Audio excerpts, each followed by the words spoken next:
we can begin. All right, cool. So could you just do self-introduction for everybody here, Chanel? Sure, my name is Chanel. I currently live in Tokyo, closer to Shibuya, Shimokitazawa. The pace of every day is just a lot faster than it was in Okayama. I Mm-hmm. went from being an ALT in elementary, junior high school, that kind of thing in Okayama to a full-time international school preschool teacher. I've been through a bunch of jobs, but from preschool teacher to marketing associate at a small import wine company, and then a full-time, almost full-time music teacher, early childhood music teacher. So then, Mm-hmm. like in Tokyo, like what? I guess like what kind of a living situation do you have? I was fortunate enough to find two of my friends that I knew back from when I lived in Hawaii, Hmm. and we were kind of doing this share house situation. Um, and so it's really nice that I live in a house. Mm-hmm. It is a very old house. Uh, so insulation, all those sound problems are all still the same, but at least I'm not trapped in a shoebox of a 1K apartment Right. for about 550 a month before utilities. Like how much do you think you need for a month just to like rent, taxes, life insurance, health insurance, and that kind of stuff? To live comfortably, at least 2,800 a month would generally cover everything, and then make everything comfortable and be able to set even a little bit aside for savings. I used to teach. I went from 10 classes a week of group early childhood music, mommy and me type classes, Yeah. plus about 12 private students, as well as two music therapy patients um, in all of that. Mm-hmm. And then my most recent job was helping my friend out at his whiskey bar. But since the whiskey bar had to close due to COVID, Right. my classes had to transition to something of an online sort of gig, which was exceedingly difficult because, as you can see, this is my bedroom here. It's small, and I have one of my roommate already works from home. I can't be creating all this ruckus and noise and music. All of our neighbors are seniors, and it's also written in our contract to not have live music in the house. So that being said, I am severely limited in terms of how I can conduct my online class. So I basically just submit videos of a lesson plan that I've recorded to my boss, and she sends it out to the families. Um, and that's just twice a week now. I don't have a piano here. I have to go to rental studios with pianos in order to do that, but all the rental studios are effectively closed right now. And I'm not about to invest $200 or $300 in a keyboard, which I technically can't even play here. um, so lots of things have come crashing down in that sense. Fortunately, I have enough savings for a rainy day. Because you're doing some online lessons and stuff Yeah. still. There is one that I'm going to begin teaching for called VIP Kid. And it's basically an online English lesson for primarily children in China. But Sure. VIP Kid starts you off, I think, at least at 1,500 yen an hour, or about $15. So far, that's pretty much all I got. And then I tutor here and there some elementary Japanese lessons, but it's definitely not nearly enough. But if people are curious, email me at cnakamuram@gmail.com. So from this time that COVID started, when the momentum started to pick up, me and my boss were already doing online Zoom lessons from the end of February, I want to say, and throughout March. And so that already reduced my income from then. And then after that, the rest of the rest of, so I teach this program that's internationally recognized music program. So there are centers, multiple centers across Tokyo, Mm-hmm. and all of these other centers and the directors and the teachers have all transitioned to online classes as well. Gotcha. Um, and as long as the rental studios are not available, I mean, if you think about it, it's a group music class. Therefore, people are going to be singing and carrying their toddlers and playing hand games and things like that, and it's a terrible environment for infection, basically. Right. So I don't know how long these online classes are going to have to last for, but that's what everyone is resorting to.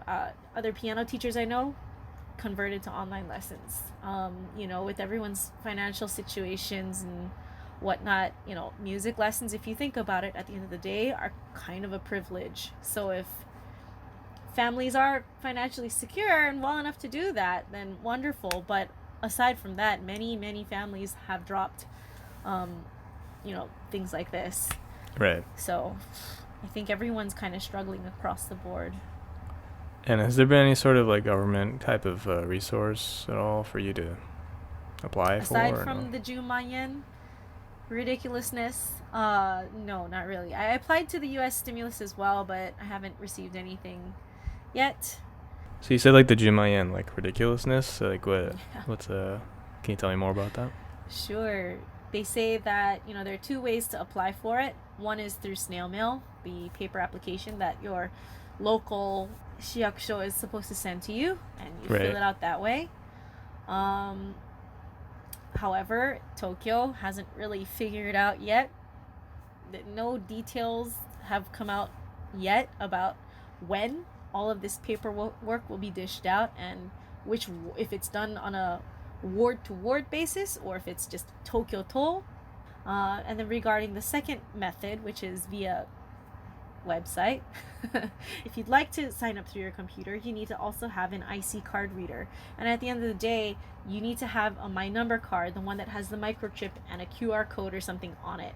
Most of us, well, at least for me, I only have that flimsy paper one that just has a number on there. And I was told when I got it that I didn't have to register for a plastic card, that the one I had would suffice. And, versus other friends of mine that are like, who are actually told to not, register for a hard card version because it just wasn't necessary. You also need to have an IC card reader. Who has one of these? I don't have an IC card reader that I can just willy-nilly pull out of my bag. And the other way is through smartphone. Oh, okay. And you need to have a phone that is compatible with this app that you are forced to download, whether you're using your computer or your smartphone. And there's a list underneath the FAQs that have all of the models of smartphone that are not compatible with this app, including my phone, which is a Galaxy S8. So if you have that, it's not going to work anyway.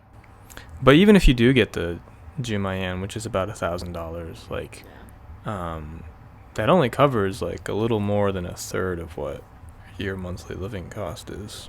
Yep. So. Yep. And that's a one-time payment, right? It is a one-time payment, as is the U.S. stimulus. So, I mean, like I said, I do have enough savings that I've accumulated over the years. On top of that, I have a dog. So, I didn't know that. Look at that thing. This is Mizuho. Aww. She's my little doggy. Wow. She's very quiet. She is super quiet, which is why we haven't been caught. Are you sure you want this to be on air? It's totally okay. Okay, She's a alright. stuffed animal. I don't know what you're talking about. They make them so lifelike now, huh? Yes, they do. Wow. She's really cute, though. Cure my loneliness. That kind of helps, though, I bet, to have, yeah. It's nice. So you're saying that you might, a worst case scenario is that you go back to Hawaii. I can try and do what I'm doing here in terms of like teaching this music class, because I'll have a more appropriate space to do it in. There are so many reasons why my current space is just not going to be able to accommodate the music classes.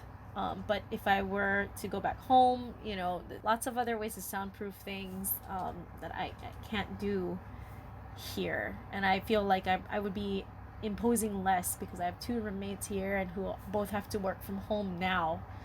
If I were to just move, you know, back to Hawaii and find an apartment and do all those like normal, I guess typical uh, single person things, it would be crazy. It'd be a lot more expensive. But my parents are there, and I know that I've been gone for so long that spending just even a little bit time with them while I get on my feet would be okay. So I think a question that a lot of maybe Japanese people might pose is why not just go home? I came to Japan with the long term game in mind. So I do think it is a luxury that I was able to come to Japan and figure things out here. I did it to become closer to family, to build a stronger connection, a network with my cousins. Mm-hmm. If I didn't come to Japan, aside from my mom, no one else in my family speaks Japanese. Right. Okay. So all of her side is still here in Japan. And so if anything, God forbid, happens to her, had I just continued to spend the rest of my time in America and not come here, I mean, that last connection would essentially just disappear. No one here is, making an effort to go study abroad or speak English with any of us. Right. So I kind of just took it upon myself to be that connection, to maintain it somehow. It has had its ups and downs, but overall, like for example, my obachan passed a couple of years ago. It was just me and my mother who kind of represented the America side at her funeral to, just be there because it's just a hop, skip, jump in away down to Okinawa. It's not an 8 or 9 hour flight away. So, those sort of things. Definitely no regrets coming to Japan. Right. As frustrating as its bureaucracy and upper management can get, Mm-hmm. America's no better. So it's not about which place is better and which place is worse. It's just what is working for you now and what's not, and what can work better for you in the future.